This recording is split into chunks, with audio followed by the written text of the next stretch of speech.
Deputy commissioner Hyderabad زین العابدین میمن کی ہدایات پر assistant commissioner تعلقہ Hyderabad rural گوہر مسرور نے سندھ فوڈ اتھارٹی کے ڈپٹی ڈائریکٹر فدا حسین کھوسو کے ہمراہ سائٹ ایریا کی دہہ سکپور میں مبینہ طور پر غیر قانونی آئل تیار کرنے والی فیکٹری کے خلاف مشترکہ کارروائی کی۔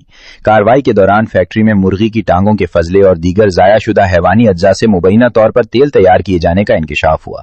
معائنے کے دوران فیکٹری میں صفائی ستھرائی کی انتہائی ناقص صورتحال پائی گئی، جس پر حکام نے فوڈ سیفٹی اور عوامی صحت کے حوالے سے شدید تشویش کا اظہار کیا۔ حکام کے فیکٹری پہنچتے ہی وہاں موجود مزدور موقع سے فرار ہو گئے، جبکہ فیکٹری کا مالک بھی موقع پر موجود نہیں تھا۔ مبینہ خلاف ورزیوں کے پیش نظر انتظامیہ اور سندھ فوڈ اتھارٹی کی ٹیم نے فیکٹری کو موقع پر سیل کر دیا، جبکہ متعلقہ قوانین کے تحت مزید قانونی کارروائی کا آغاز کر دیا گیا ہے۔ حکام کا کہنا ہے کہ عوامی صحت اور فوڈ سیفٹی کے تحفظ کے لیے غیر قانونی اور مضر صحت اشیاء خورنوش کی تیاری کے خلاف کارروائیاں بلا تفریق جاری رکھی جائیں گی۔